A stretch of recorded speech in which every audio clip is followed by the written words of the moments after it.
সুপ্রিয় দর্শক মণ্ডলী, ফ্রন্টলাইন দেখার আমন্ত্রণ জানাচ্ছি আপনাদের সবাইকে।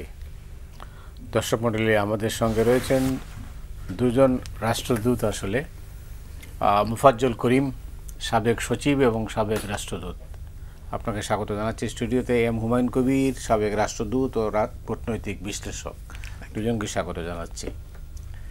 তো আপনাকে দিয়ে করিম ভাই, আপনাকে দিয়ে শুরু করি। পরিস্থিতিটা আপনি জানেন,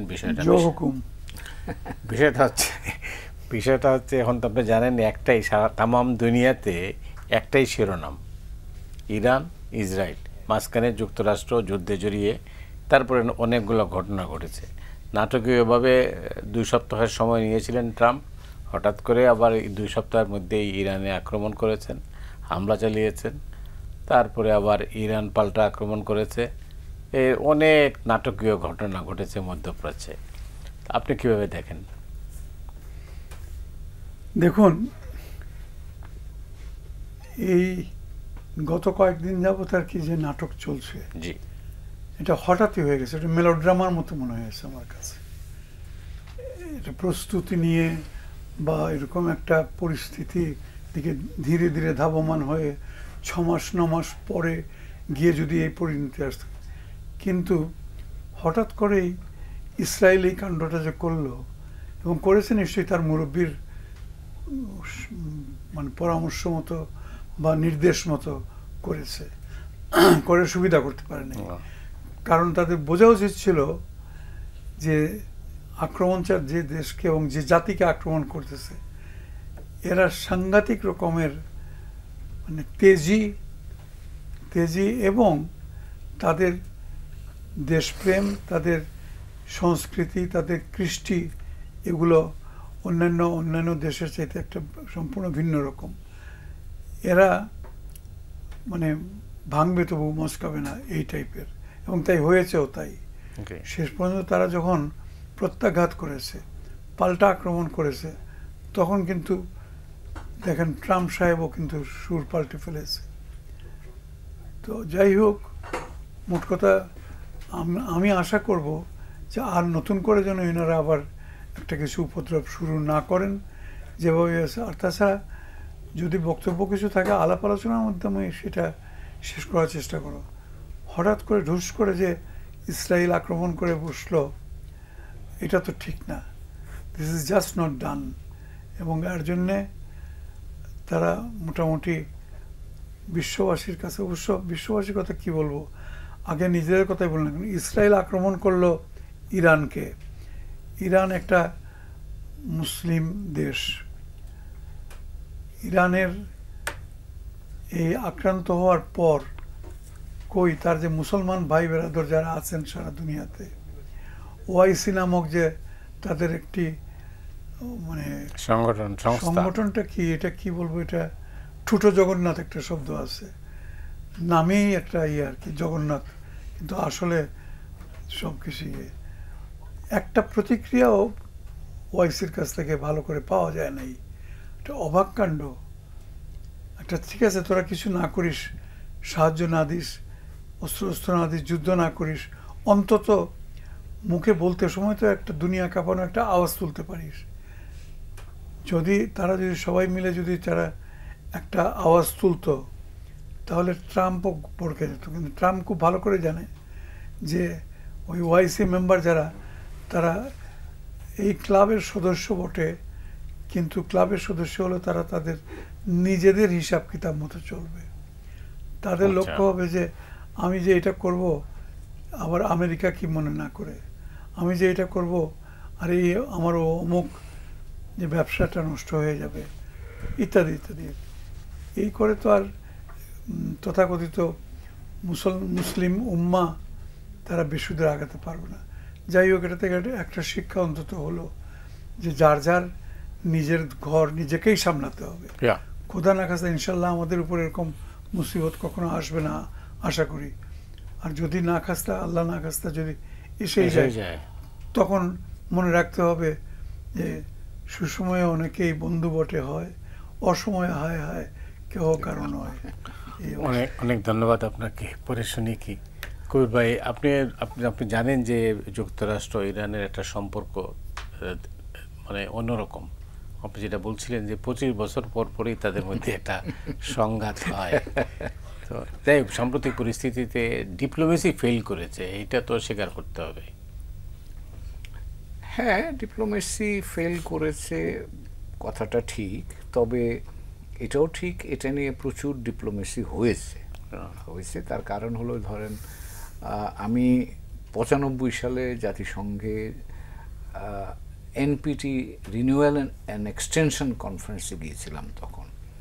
তখন এই ইরান এবং মার্কিন যুক্তরাষ্ট্রের মধ্যে তখনও আমি দেখেছি ওরা লড়াই করছে, এবং ইরান কিন্তু মার্কিন যুক্তরাষ্ট্র বা পাশ্চাত্য জগতের বিরুদ্ধে তাদের অধিকারের বিষয়ে তারা কিন্তু অনড় থেকেছে। তো কাজেই এটা ঠিক আপনি যেটা বলছেন যে কূটনীতি শেষ পর্যন্ত গিয়ে রক্ষা করতে পারেনি, এবং বলা হয়ে থাকে যে যেখানে কূটনীতি যখন ব্যর্থ হয় তখনই যুদ্ধ আসে।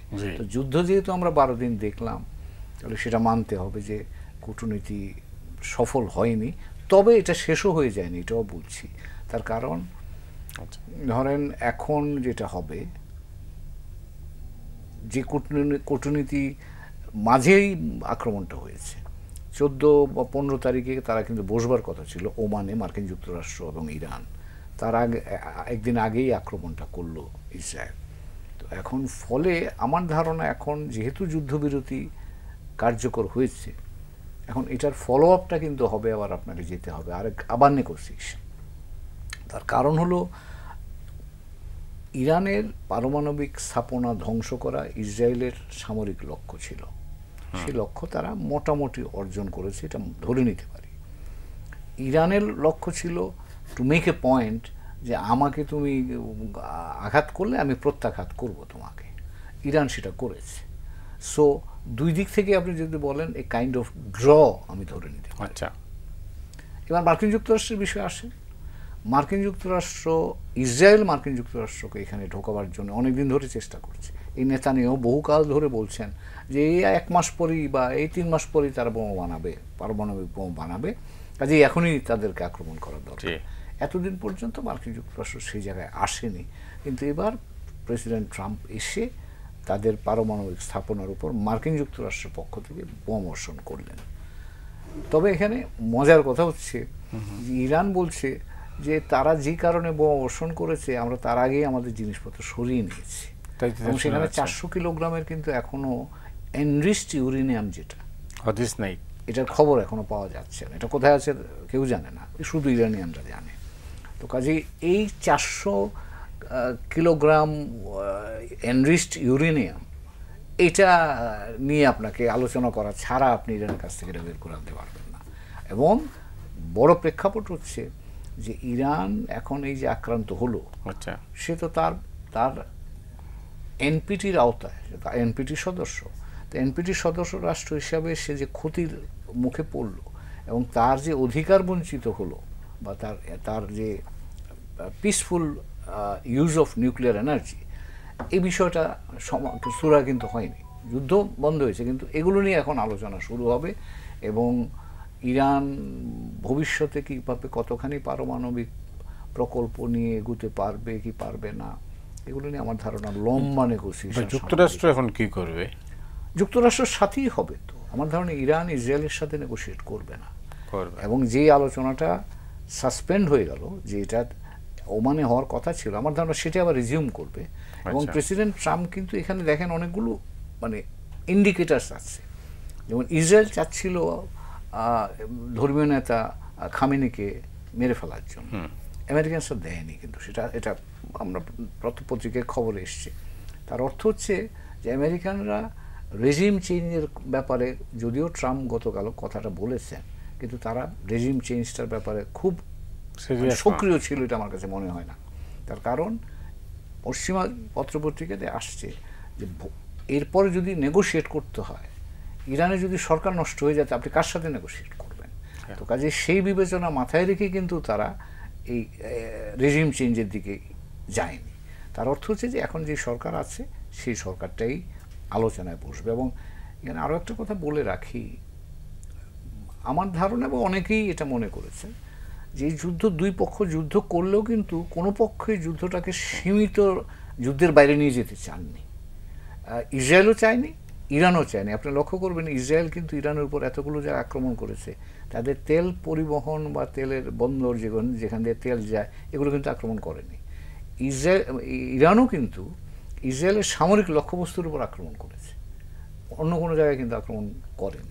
তো কাজেই তাদের একটা এক ধরনের আন্ডারস্ট্যান্ডিং যদি বলেন, বা তাদের যুদ্ধটাকে সীমিত রাখবার চেষ্টা করেছে। মার্কিন যুক্তরাষ্ট্র কিন্তু বলেছে, গতকাল জেডি ভ্যান্স মার্কিন উপরাষ্ট্রপতি, তিনি বলছেন আমরা ইরানের সাথে যুদ্ধ করি নাই বা যুদ্ধ করতে চাইও না, আমরা ওদের পারমাণবিক স্থাপনাগুলো ধ্বংস করেছি। এবং এইরকম খবর বাজারে আছে যেটা আক্রমণ করার আগে ইরানকে বলা হয়েছে যে তোমার কি সরাও এখান থেকে, আমরা কিন্তু আক্রমণ করব। গতকাল যে কুয়েতে যে আক্রমণটা হলো, মিসাইল আক্রমণ ইরান কর্তৃক, সেখানেও কিন্তু ইরান আগে বলে দিয়েছে যে আমরা আক্রমণ করব। এবং সেই জন্য কিন্তু প্রেসিডেন্ট ট্রাম্প আজকে ধন্যবাদ জানিয়েছেন ইরানকে যে আগে তাদেরকে যে জানানো হয়েছে সেই জন্যে। তার অর্থ হচ্ছে যে সকল পক্ষই যুদ্ধ করছে, কিন্তু তার মধ্যেও তারা একটা সীমারেখা মেনে যুদ্ধটা করেছে। আচ্ছা, তো এখন আমার ধারণা যে আবার হয়তো ইরানের পক্ষেও যুদ্ধ তো আর সবসময় করা যায় না, আলোচনায় আসতে হবে তাকে, এবং সেখানে মার্কিন যুক্তরাষ্ট্র। কিন্তু প্রশ্ন হচ্ছে যে যুদ্ধবিরতি কি কার্যকর থাকবে? আমার মনে হয় থাকবে। তার কারণ ওই বললাম যে ইরানের জন্য তো প্রচুর ধ্বংসযজ্ঞ হয়েছে, ইরান বহুকাল ধরে স্যাংশনের আওতায় আছে, তার মধ্যে এই যে ধ্বংসযজ্ঞটা হয়েছে, এতে করে ইরানের পক্ষতে একা যুদ্ধ চালিয়ে যাওয়া তো কঠিন কাজ। অনেক ধন্যবাদ আপনাকে ভাই। আপনি শুনলেন নিশ্চয়ই, আপনি নিশ্চয়ই শুনলেন। ফলো করা মুশকিল, একটু দূরে হয়ে গেছে দূরত্বের জন্য। না, সেটা হচ্ছে যে আমার যুদ্ধবিরতি আমি প্রশ্ন করেছিলাম, এই যেটা ইরান ইসরায়েলে যুদ্ধবিরতি কার্যকর থাকবে কি থাকবে না, এই নিয়ে একটা ধোঁয়াশা আছে। তো আমি জিজ্ঞেস করেছিলাম রাষ্ট্রদূত হুমায়ুন কবিরকে, তো আপনি কি মনে করেন যে এই যুদ্ধবিরতি কার্যকর থাকবে? উনি বলছেন ওনার ধারণা কার্যকর থাকবে। আপনার কি মনে হয় এই যুদ্ধবিরতি মানে ভঙ্গ করবে কিনা? আমি বলবো এক কথায়, it's a matter of time. যে কোনো সময় কিন্তু ভঙ্গ করতে পারে, এখানেই খেলা শেষ হয়ে যায় নাই। আর বিশেষ করে মুরব্বী সাহেব, উনি আবার যদি বলেন আরেকটা মার মেরে দিবে, এটা তো আর কোনো, এটা সবই তো হচ্ছে ওই যিনি ট্রাম্প কার্ড হাতে নিয়ে বসে আছেন, যাহার নাম ট্রাম্প, আর ওনার হাতে ট্রাম্প কার্ড। অতএব সে যখন আবার বলবে আবার মারতে, তবে সাময়িকভাবে একটু কিছুটা দিন অন্তত স্বস্তির নিঃশ্বাস ফেলা যাবে, কিছুটা দিন বোধহয় ভালোই যাবে আর কি মনে হচ্ছে। কিন্তু ঠিক তিষ্ঠাতে দিবে না ইয়েকে, আপনার ইসরায়েল ইরানকে হয়তো সরাসরি কিছু করবে না, কিন্তু তার গুরুদেব যখন তাকে উস্কানি দিবে বা যখন হুকুম দিবে, তখন তো সেটা সে ইয়ে করতে পারবে না। কিন্তু ইরানের ইতিহাসটা কি? ইরানের ইতিহাস সম্পর্কে আপনার ধারণা আছে? কিসের ইরানের ইতিহাস সম্পর্কে? ইরানের ইতিহাস কি হয়েছে না সম্পর্কে আপনার ধারণা আছে কিনা? আছে কিছু, আপনার মতো বা হুমায়ুনের মতো এত বেশি নাই, কিছু সামান্য আছে। কেন বলুন? না আমি বলছি যে ইরান তো সহজে আত্মসমর্পণ করবে না। আক্রমণ করবে না? না, আত্মসমর্পণ করবে না, না না, প্রশ্নই আসে না। সেটা তো একটু আগে আমি গোড়াতেই বলেছি আর কি, যে ইরানের যে সভ্যতা, সেই সুপ্রাচীন সভ্যতা, ইরানের যে সংস্কৃতি, এবং ওই 1979-এর চেঞ্জ ওভারের পর, অর্থাৎ ধর্মীয় যে অনুপ্রেরণাতে তারা যে ধর্মীয় রাষ্ট্র হয়ে গেল, এর পরে থেকে লক্ষ্য করে আসবেন তাদের মধ্যে একটা অন্য রকমের উদ্দীপনা একটা কাজ করে। বিশেষ করে খামেনির নেতৃত্ব, ইনি এমন এক ব্যক্তি যাকে কোনো রকমের অপোজিশন ফেস করতে হচ্ছে না। এবং আবার সঙ্গে সঙ্গে এটাও বলতে হবে, তার কোনো নির্দেশনা এমন না যেটা উগ্রপন্থী বা যেটা ইরানের স্বার্থের বিরুদ্ধে, এমনকি ইসলামের বিরুদ্ধে কোনো রকম ইয়ে করছে না। তো আমার তো ধারণা যে এটা ইরানের পক্ষ থেকে হবে না। যদি লাগে, যদি আবার ইসরায়েলকে আবার একটু উস্কায় দেয় তার গুরুদেব, তাহলে লাগতে পারে, আরেকবার হতে পারে। তবে একদম যে শেষ হয়ে গেছে এটা আমি মনে করি না। জি, অনেক ধন্যবাদ। কবির ভাই, আপনি জানেন যে ইরানের রাষ্ট্রীয় টেলিভিশন যেটা বলছে, তারা বলছে যে যে যুদ্ধবিরতি চলছে বা বলা হয়েছে, এটা প্রেসিডেন্ট ট্রাম্প এটা তাদের উপর চাপিয়ে দিয়েছেন।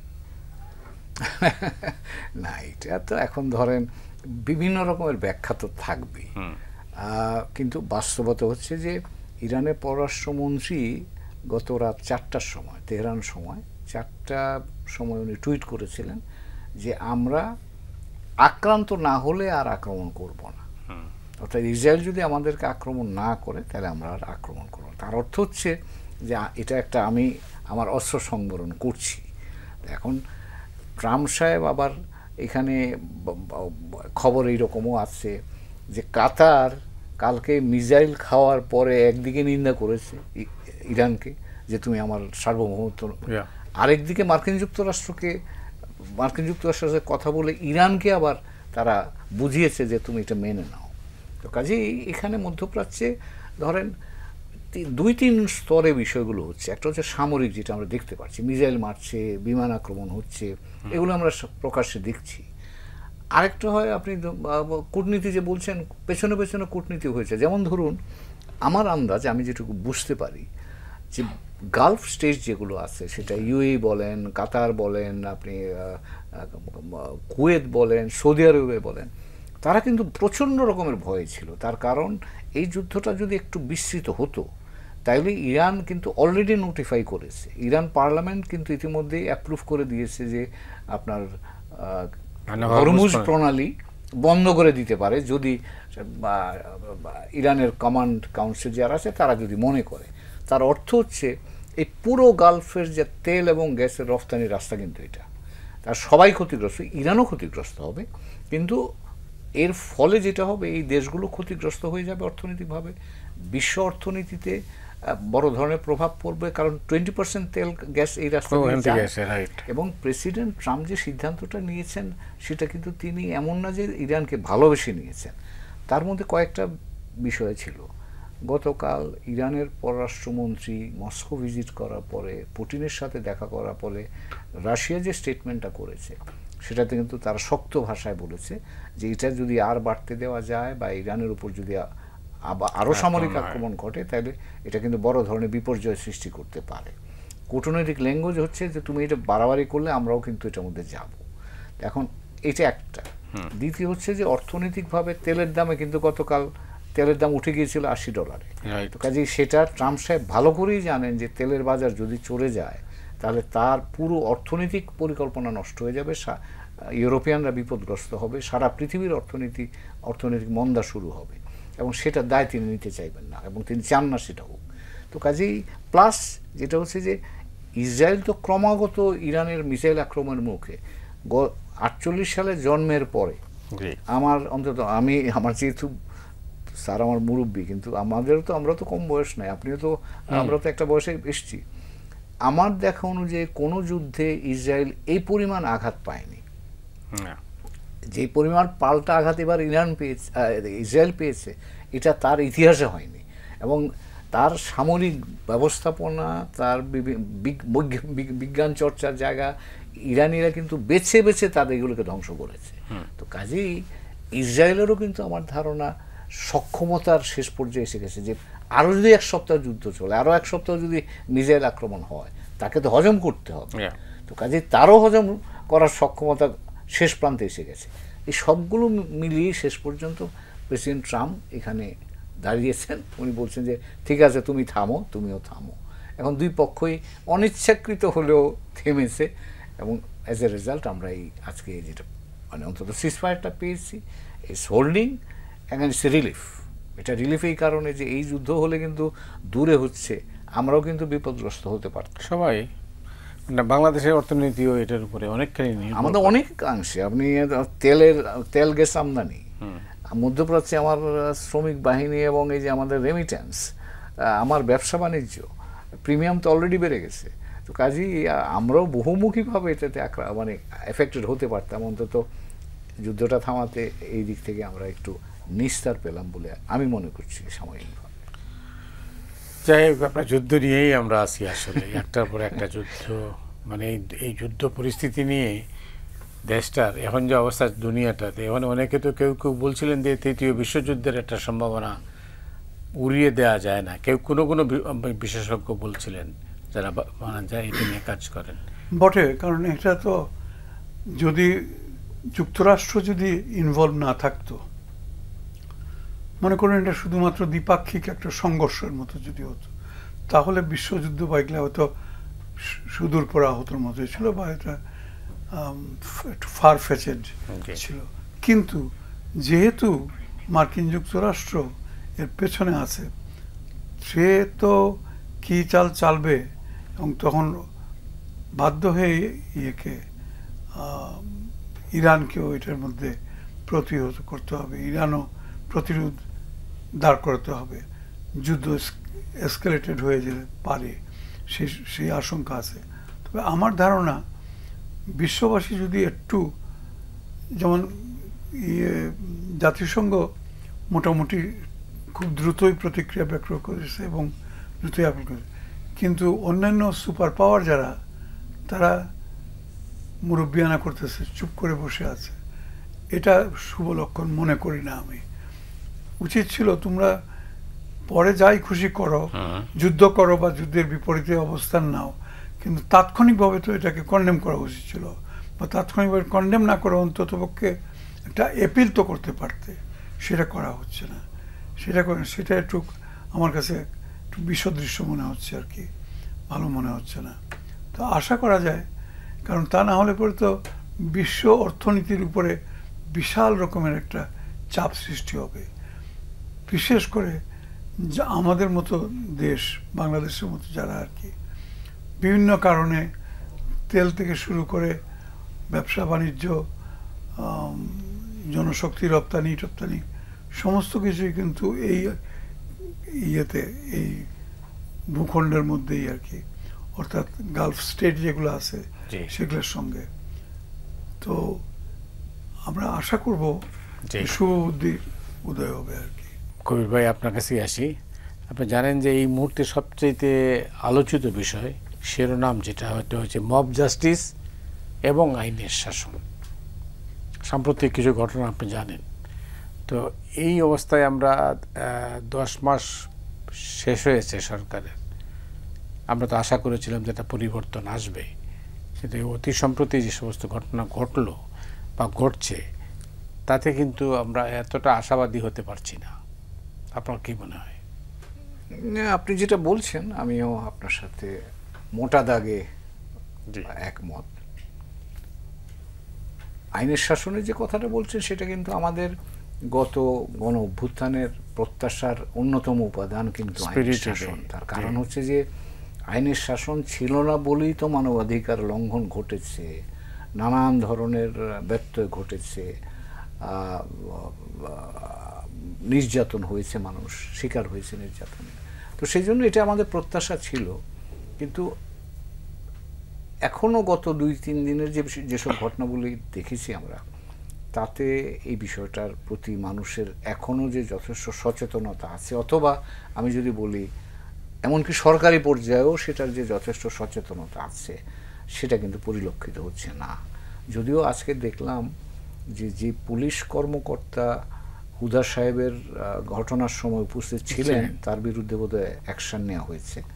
কিন্তু এটা অ্যাকশন নেওয়াটা ইতিবাচক, কিন্তু এই ঘটনাটা কিন্তু বড় প্রেক্ষাপটের সাথেও সংযুক্ত, এটা আমাদের মনে রাখতে হবে। আমি 2টা জায়গা বলবো। একটা হচ্ছে যে ধরেন এই যে যারা গিয়ে এই জুতার মালা পরালেন ভদ্রলোককে বা নাজেহাল করলেন, তারা একটা দলের সদস্য। তো তার অর্থ হচ্ছে যে দলকেও কিন্তু দায়িত্ব নিতে হবে যে এই ধরনের ঘটনা যাতে না ঘটে। কারণ এখন কিন্তু বিভিন্ন জায়গায় দলীয় কর্মীরাই বেশি সক্রিয়, কাজে সেখানে দলের কিন্তু একটা গুরুত্বপূর্ণ ভূমিকা আছে। কারণ এই সরকার আর কয়েকদিনের সরকার, অন্তর্বর্তীকালীন সরকার তো অল্প সময়ের জন্য, কিন্তু দীর্ঘকালীন সময়ের জন্য যারা সরকার বা যে রাজনৈতিক দলের সরকার আসবে তাদের কিন্তু এই আইনের শাসন প্রতিষ্ঠার জন্য এখন থেকে উদ্যোগী ভূমিকা নিতে হবে। কারণ সামনে নির্বাচন আছে, সেখানে আরেকটা বিশৃঙ্খলার আশঙ্কা আছে। নির্বাচনের পরে আরেক ধরনের বিশৃঙ্খলা বাংলাদেশে হয় আমরা দেখি, মানে আমাদের অভিজ্ঞতাটা এরকম। তো কাজেই এখন থেকে তাদেরকে উদ্যোগী হতে হবে যাতে তাদের কোনো কর্মীরা এই ধরনের কাজে সম্পৃক্ত না থাকে। আর আরেকটা জিনিস আমার কাছে মনে হয়, এই সংস্কৃতিটা, এই যে আপনি মব জাস্টিসের সংস্কৃতি বললেন, তার আসবার কারণ হচ্ছে বাংলাদেশে দুর্ভাগ্যজনকভাবে হলেও সত্যি কথা, সেটা হচ্ছে বাংলাদেশের রাজনীতি যারা করেন তারা প্রশাসনকে দিয়ে রাজনীতি করতে চান, প্রশাসনের ঘাড়ে বন্দুক রেখে তারা রাজনীতিটা করতে চান।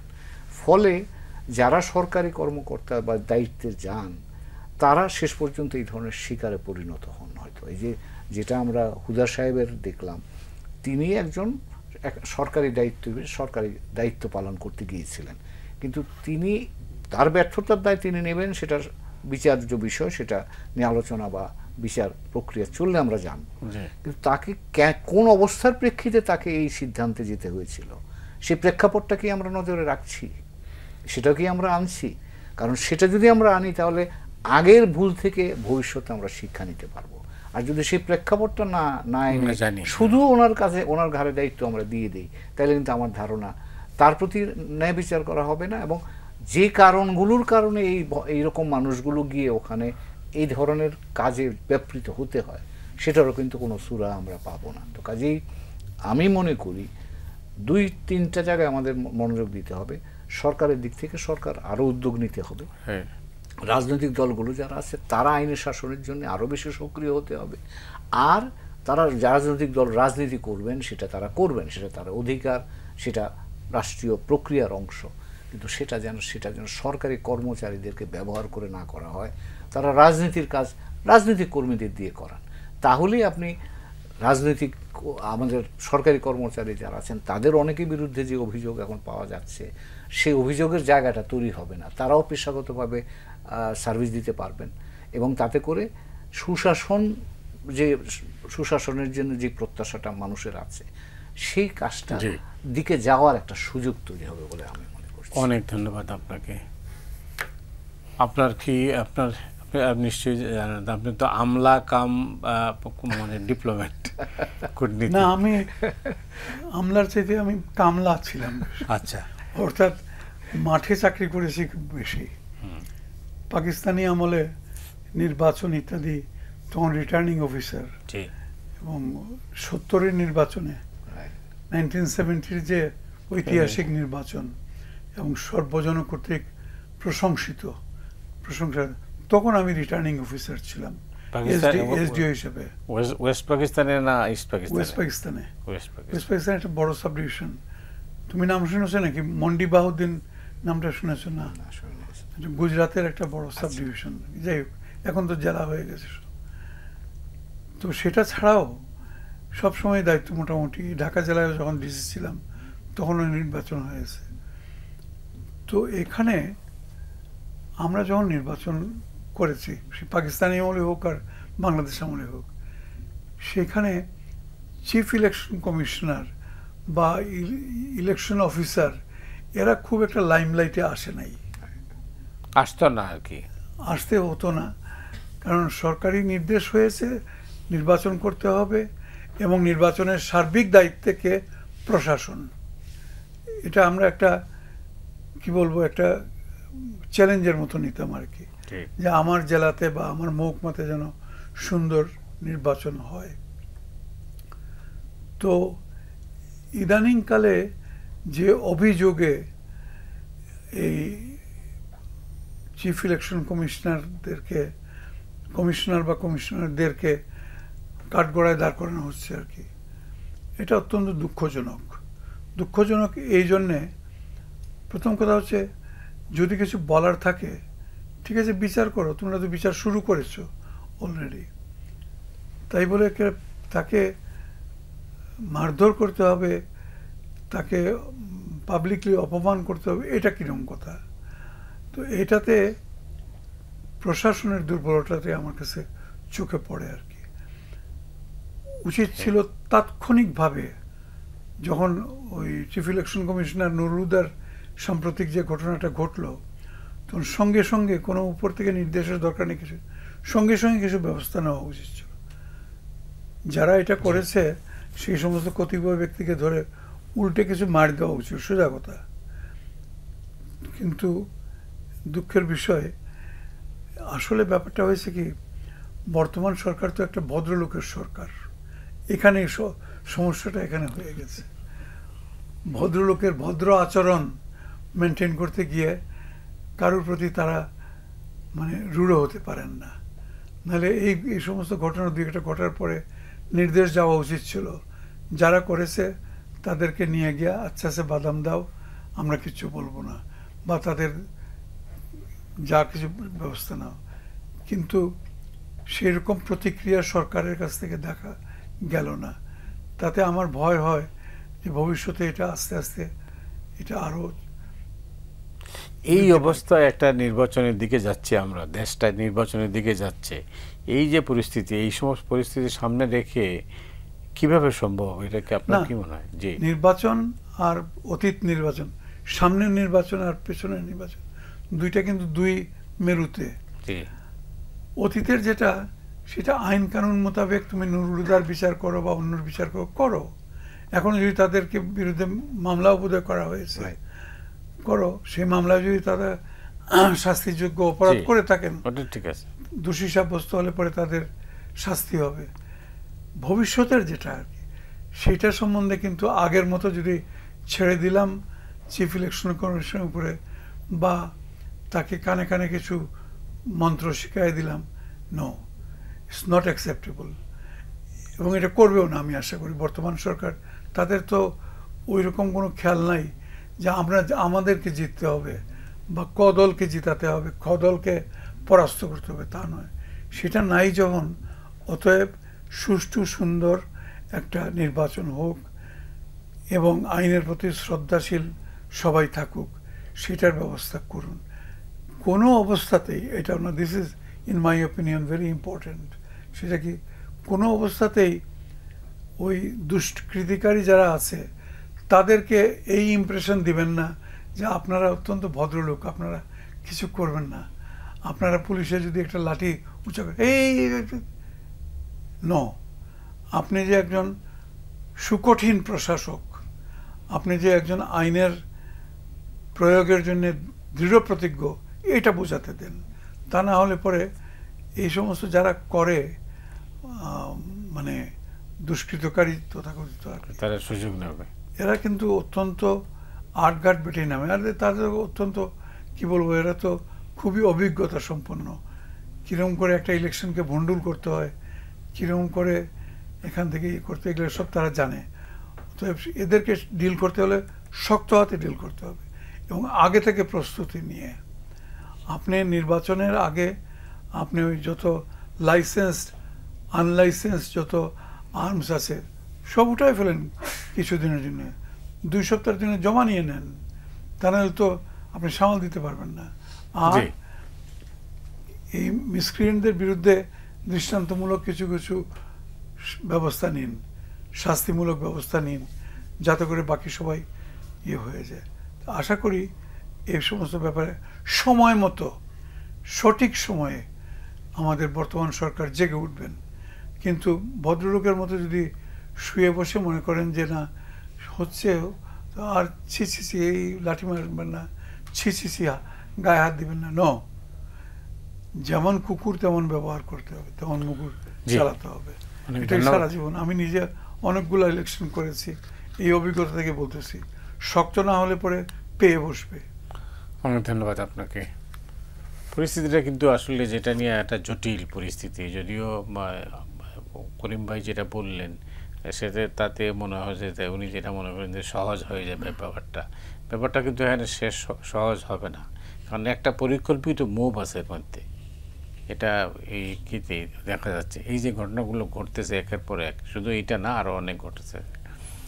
এখান থেকে আমরা দেখছি যে ঘটনা ঘটে গেলে সরকার তৎপর হয়, সরকারের তরফে বলা হয় যে এটা করা ঠিক নেই, ব্যবস্থা নেব, এটা সেটা। কিন্তু এটা চিরতরে বন্ধ করার তো করতেই হবে যে কোনো মূল্যে। কারণ আইনের শাসন যদি আমরা চাই, তাইলে কিন্তু মব জাস্টিস কোনো অবস্থাতেই চলবে না। আপনার কি মনে হয়? আপনি আপনি ঠিকই বলেছেন। এখন যেটা হয়, ধরেন অনেকগুলো বাস্তবতাও আছে। সেটা হলো কি ঘটনা ঘটবে এগুলো আগে থেকে তো ইন্টেলিজেন্স, এই যে লোকাল ডিবি টিভি যারা আছে তাদের কাজ তো তাই। আমি কলকাতায় যখন কাজ করি তখন আমাকে কলকাতার পুলিশ কমিশনার আমাকে বলেছিল যে বলে 200 বছর ধরে প্রত্যেকটা পাড়ায় আমাদের লোক আছে, প্রতিটা পাড়ায় কি হয় আমরা জানি, আগে থেকে জেনে যাই আমরা। তো কাজেই আমাদেরও ইন্টেলিজেন্স সেট আপ আছে, তাদের আগে এই বিষয়গুলোতে সচেতন হতে হবে যাতে আগাম এগুলোকে নস্যাৎ করে দেওয়া যায় বা এগুলোকে ফয়েল করা যায়, এটা একটা বিষয়। দ্বিতীয় যেটা হচ্ছে যে ধরেন সরকার নির্বাচন, আগামী নির্বাচনের কথা আপনি বলছেন, ইট উড বি এনর্মাসলি ডিফিকাল্ট একটা এক্সারসাইজ। তার কারণ হলো যে নির্বাচনী ব্যবস্থাটা তো কমপ্লিটলি ভেঙে গেছে। আমি নিজে 14 সালে এবং 15 সালে ঢাকা মেয়রের ইলেকশনে মনিটর হিসেবে ঘুরেছি। মানে নির্বাচনে জোর করে ভোট দেওয়া ছাড়া এবং টোটাল কন্ট্রোল এই ভোট কেন্দ্রের উপর প্রতিষ্ঠা করা, এটা যেন একটা রেগুলার প্র্যাকটিস হয়ে গেছে। জি, এখন আপনাকে এই প্র্যাকটিসটা তো আপনি বললেই চলে যাবে না, কারণ যারা এই এলাকার এইসব যারা বিভিন্ন দলের লোকেরা এগুলি করেছে তারা কিন্তু এখনো আছে। তো কাজে এই দল এরা এইটা করার চেষ্টা করবে। কাজে আপনি যদি, যেটা আমাদের মাননীয় প্রধান উপদেষ্টা মহোদয় বলেছেন, সবচেয়ে ভালো নির্বাচন হবে, তো সেটা যদি হতে হয় আপনাকে ব্যাপক প্রস্তুতি লাগবে এবং সেই প্রস্তুতিতে সকলকেই অংশগ্রহণ করতে হবে, মানে সংযুক্ত করতে হবে। সেটা সরকার থাকতে হবে, অল পলিটিক্যাল পার্টিস থাকতে হবে, কারণ এই যারা এগুলি করে তারা তো পলিটিক্যাল পার্টিরই হয় সদস্য নয়, তারা আশপাশের লোকজনই করে। তো কাজে সেটা করতে হবে এবং জনসচেতনতাও বাড়াতে হবে আমার ধারণা। এবং আমি ব্যক্তিগতভাবে মনে করি যে আগামী নির্বাচনে সামরিক বাহিনীর একটা স্পষ্ট ভূমিকা প্রয়োজন হবে, কারণ তারা তো মানুষ তাদের প্রতি এখনো শ্রদ্ধাশীল, মানুষ তাদেরকে তাদের উপস্থিতিটাও কিন্তু একটা পরিস্থিতিটাকে নিয়ন্ত্রণে রাখতে সহায়তা করবে। তবে সরকার এবং রাজনৈতিক দলগুলোর মধ্যে এক ধরনের একটা কম্প্যাক্ট বা এক ধরনের একটা কাইন্ড অফ আন্ডারস্ট্যান্ডিং যদি না হয়, তাহলে আগামী নির্বাচন কিন্তু ভয়ঙ্কর রকমের আপনার জটিল পরিস্থিতি হবে বলে আমি আশঙ্কা করছি। কারণ আমি গত নির্বাচনের আগে 10টা জেলায় ঘুরে এসেছিলাম, অল পলিটিক্যাল পার্টিগুলোকে ডায়ালগে নিয়ে এসে চেষ্টা করছিলাম যাতে ভায়োলেন্স থেকে তারা দূরে থাকে। যে আমার অভিজ্ঞতা বলে যে মানে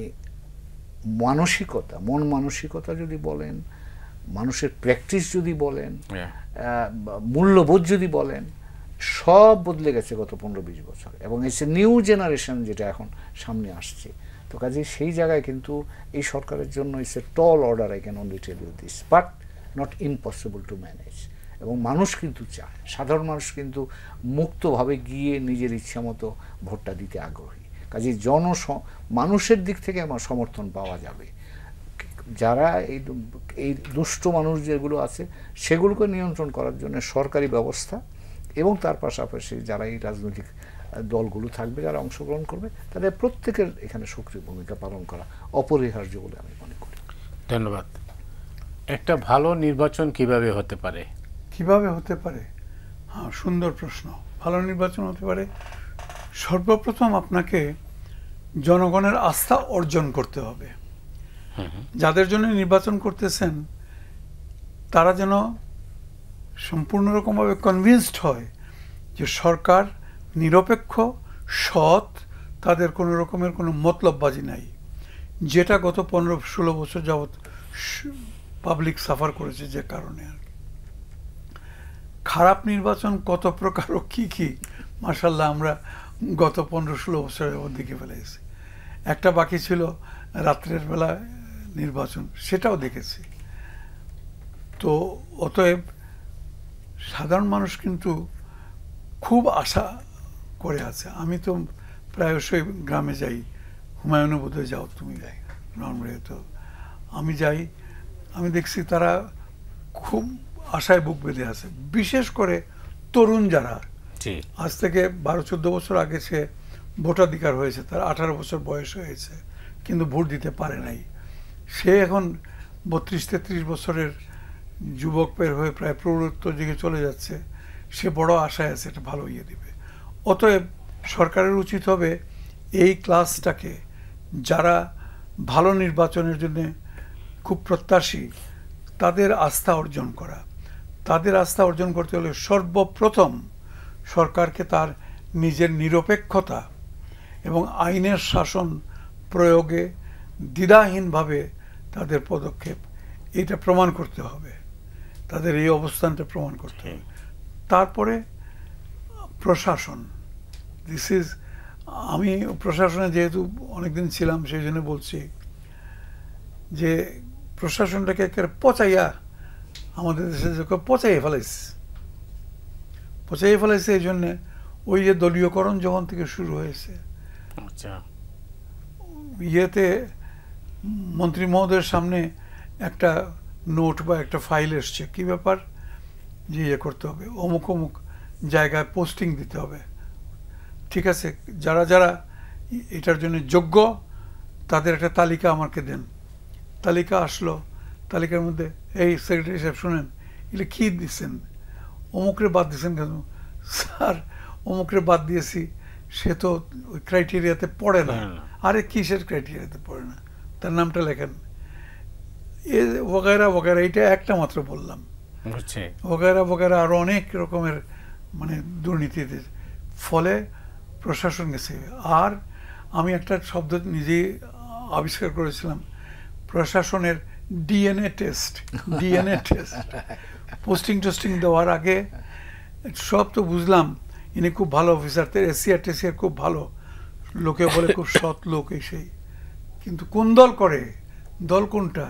বলে না স্যার ও দল টল করে না। কে বললো? বলে হ্যাঁ স্যার, জিজ্ঞেস করে দেখেন কাউকে, ও বেচারা একেবারে দল টলের ঊর্ধ্বে।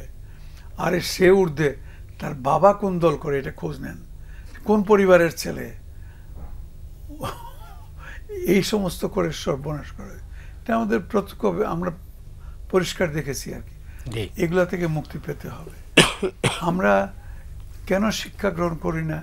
এত কিছু, যিনি চলে গেছেন সেই পলাতকা প্রধানমন্ত্রী, তো উনি এত ঘনিষ্ঠ লোক এবং এখনো আছেন, আল্লাহ তার হায়াত দারাজ করুক, থাকুন সেইভাবে আরামে থাকুন।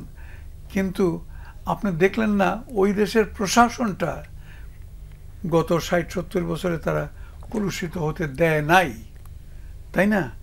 এত বড় একটা দেশ ভারত, কিন্তু তার যে রাজ্যেই যান না কেন প্রশাসন সম্বন্ধে লোকের মধ্যে কোনো রকমের কোনো দ্বিধা সংশয় বা কোনো অভিযোগ নাই। আর আমরা সেই দিন মাত্র ৫০ বছর আগে স্বাধীন হয়েছি। এই ৫০ বছরের মধ্যে মাশাআল্লাহ আমরা কোথায় চলে গেছি। তো যাই হোক, এটা একটু যদি মাথায় রেখে আপনার প্রশাসনটাকে একদম ওয়ার্নিং দিয়ে রাখতে হবে, নো দলবাজি, নাথিং। সত্যি কথা বলতে গেলে পরে দলবাজরা এমনভাবে ঢুকে পড়েছিল যে এখন পর্যন্ত প্রশাসন সেই কলুষমুক্ত হয় নাই। এটার জন্যে বর্তমান সরকার যদি কিছু দ্রুত কিছু ব্যবস্থা, শক্ত পদক্ষেপ না নেন, তাহলে তাদের কপালে কিন্তু দুঃখ আছে। সামনে নির্বাচন করবেন বলছেন, ডিসেম্বরে করুন আর ফেব্রুয়ারিতে করুন, নির্বাচন তো করবেন। আপনার মস্ত বড় হাতিয়ার হচ্ছে আপনার ডিসি, আপনার ইউএনও, আপনার এসপি, এসডিপিও ইত্যাদি, তাই না? এসডিপিও তো না, এখন কি বলে ওটাকে, এসপি, হ্যাঁ, ডিসি, এসপি, ইউএনও, ওসি, এরাই তো, এদেরকে নিয়েই তো আপনি নির্বাচন করবেন। তো সেই জন্যে আল্লাহর বাস্তে এখন থেকে আপনি এটাকে ঘষে মেজে ঠিকঠাক করুন, নাহলে পরে হঠাৎ ডাক দিলাম কালকের নির্বাচন আসেন, তাহলে তাদের আগের সেই আনুগত্য যেটা, এটা নিয়েই তারা হাজির হবে। অনেক ধন্যবাদ কবির ভাই। শেষ প্রান্তে হাতে ২.৫ মিনিট আছে, সেটা হচ্ছে যে প্রশাসনিক কর্মকর্তারা কেন সাহসী হয় না? প্রশাসনিক কর্মকর্তারা সাহসী হয় না যদি আমাকে জিজ্ঞেস করেন, স্যার তো আমার মুরব্বী। জি, প্রশাসন তো, রাজনীতি হচ্ছে ব্রেইন। আচ্ছা, আর প্রশাসন হচ্ছে হাত পা। ব্রেইন যদি ঠিক মতো কাজ না করে তো এটা কাজ করবে? তো সে একই জিনিস। প্রশাসন তখনই আপনার রাজনীতি যদি ঠিক মতো গাইড করতে পারে, প্রশাসনের সার্ভিস এক্সিলেন্ট পাবেন। এখানে গোলমাল হয়ে গেলে প্রশাসন আনম্যানেজেবল হয়ে যাবে, সেটা তো আমরা দেখেছি। এই দেশে স্যার বললেন যে কথাটা, যে এই দেশে তো কেন 96-তে নির্বাচন হয় নাই, 2001 সালে হয় নাই, তো এগুলো 2008 সালে হয় নাই, এটা প্রশাসন লোকেরাই তো করে দিয়েছে। তো কাজেই শিক্ষাটা হচ্ছে যে আপনার যখন রাজনৈতিক উইল বা পলিটিক্যাল উইলটা ঠিক থাকবে, তখন আপনি ভালো প্রশাসন পাবেন। পলিটিক্যাল উইলের মধ্যে যদি ভেজাল থাকে, তাহলে প্রশাসন ইচ্ছা করলেও আপনাকে সঠিক দিতে পারবে না, মানে সার্ভিস দিতে পারবে না। তো কাজেই এটা খুব গুরুত্বপূর্ণ, স্যারও বলেছেন কথাটা। এই সরকারের, জনগণের কাছে সরকার যে নিরপেক্ষ এবং সরকারের উপর মানুষের আস্থা, এটা যত শক্তিশালী হবে, প্রশাসন তত শক্তিশালীভাবে কাজ করতে পারবে। কারণ প্রশাসন তো বড় লাইটের উপরে কাজ করে বা বড় স্ট্রেংথের উপরে কাজ করে। তো কাজেই সেই জায়গাটায় আমি মনে করি যে এটা ইন্টারিম গভর্নমেন্ট আছে, তারাই তো করবে কাজটা। কিন্তু সাথে সাথে এটাও মনে রাখতে হবে, যেটা বলছিলাম, যে এই দেশের আমরা গত 8-9 মাসের ঘটনা প্রবাহ তো দেখে ফেলেছি যে সরকার থাকলেও রাজনৈতিক দলেরও গুরুত্বপূর্ণ ভূমিকা কিন্তু আছে এখানে। আর রাজনৈতিক দলগুলো যদি সহায়তা না করে, তাহলে শুধু প্রশাসন দিয়ে আপনি পারবেন না করতে। তো কাজে সেই সমন্বিত একটা উদ্যোগ আমার মনে হয় দরকার। কারণ এই স্যার যে কথাটা বলছেন, আমি একই কথা অনুসরণ করছি, যে একটা young generation, it's not one group, একটা জেনারেশন কিন্তু এখন মুখিয়ে আছে নির্বাচনে তারা ভোট দেওয়ার জন্য। এবং তারা যদি আবার এর থেকে বঞ্চিত হয়, তাহলে কিন্তু মনে রাখবেন, আমরা জুলাই আগস্টে যা দেখেছি, আরেকটা ঘটনা কিন্তু এরকম ঘটনা ঘটতে পারে। কারণ এরা কিন্তু এখন they are asking for more information, they are asking for their participation in governance, they are asking a more accountable governance. তো কাজেই এই জিনিসগুলোর প্রতি কিন্তু আমার মনে রাখতে হবে। এই তরুণ যারা এখন, তারা আবার স্কুল কলেজে ফেরত গেছে, কিন্তু তারা যদি আবার মনে করে যে আমার প্রতি অন্যায় করা হচ্ছে, আমার ন্যায্য যে অধিকার সেটা প্রয়োগ করার জন্য সুযোগ তৈরি করা হচ্ছে না, তাহলে কিন্তু আবার আমরা এই ধরনের একটা বড় ধরনের ঝুঁকির মুখে। কিন্তু 10 মাস তো চলে গেল, নির্বাচন সামনে, আমরা তো এমন কোনো আলামত দেখতে পাচ্ছি না। না, এখন ধর আলামত সরকারের, এটাও মানতে হবে যে সরকার যে অবস্থায় দায়িত্ব নিয়েছে, তখন তো কোনো কাঠামোই নাই, প্র্যাকটিক্যালি কোনো কাঠামোই নেই। পুলিশ 400-র উপরে থানা আক্রান্ত হয়ে ক্ষতিগ্রস্ত হয়েছে, পুলিশ নিহত হয়েছে, মানুষের আস্থা জিরো হয়ে গেছে পুলিশের উপর। প্রশাসনিক কর্মকর্তা যারা ছিলেন, তারা নিগ্রহের শিকার হয়েছেন, তাদের উপর মানুষের আস্থা নাই। তো এই জায়গাটা তো আবার আপনাকে ফিরিয়ে আনতে হবে, এবং সেই উদ্যোগটা আছে। আই হোপ যে ইলেকশন আসলে স্যার যে কথাটা বলবেন, আগে থেকেই আপনাকে প্ল্যানিংটা করতে হবে, এবং সেখানে যাতে কোনো ধরনের নিরপেক্ষতার কোনো ব্যত্যয় বা ঘাটতি না ঘটে, মানুষের আস্থার সংকট যেন কোনো জায়গায় তৈরি না হয়, সে বিষয়ে সরকারকে সচেতন থাকতে হবে। আর সবচেয়ে বড় যে গভর্নমেন্টের পলিটিক্যাল উইলটা ঠিক থাকলে আমি মনে করি যে প্রশাসনও অন্তত সাহস পাবে তাদের দায়িত্বটা সুষ্ঠুভাবে বা পেশাগতভাবে পরিচালনা করার জন্য। ধন্যবাদ। এখানে আমি একটু অ্যাড করতে পারি একটা জিনিস, অল্প সময় নাই, সময় খুব সংক্ষেপে বলবো। পাকিস্তানি আমলেও তো আমি চাকরি করেছি, পাকিস্তানিরা আমাদেরকে অনেক ঠকিয়েছে, অনেক অত্যাচার করেছে ইত্যাদি, কিন্তু প্রশাসনটাতে তারা হাত দেয় নাই, এটা স্বীকার করতে হবে। তারপরে স্বাধীনতার পরে পরে যখন আওয়ামী লীগ দেশ শাসন করলো, তখনও কিন্তু প্রশাসনকে আসো সবাই আওয়ামী লীগ করতে হবে বা আওয়ামী লীগের এই সমস্ত ছিল না। এরশাদ সাহেবের সম্বন্ধে অনেক ভালো মন্দ বলা হয়, কিন্তু তখন কিন্তু প্রশাসন একদম মোটামুটি দূষণ মুক্ত ছিল, কাজ করতে পারে, এটা অস্বীকার করার উপায় নেই। এটা হলো কখন হলো? তখনই হলো যখন আমাদেরই কিছু সিভিল সার্ভিসের কিছু লোকজন, ওভার স্মার্ট কিছু অফিসার, তিনারা ভাবলেন যে এই সুযোগে আমরা যদি অমুক লীগের সঙ্গে হাত মিলাইতে পারি, কারণ ওরা ক্ষমতায় আসতেছে, তাহলে এই। অনেক ধন্যবাদ করিম ভাই আপনাকে, আবার হয়তো দেখা হবে। দর্শক, আমরা যারা অনুষ্ঠান দেখলেন, আপনাদের সবাইকে ধন্যবাদ জানিয়ে আজকের মতো এখানে বিদায় নিচ্ছি।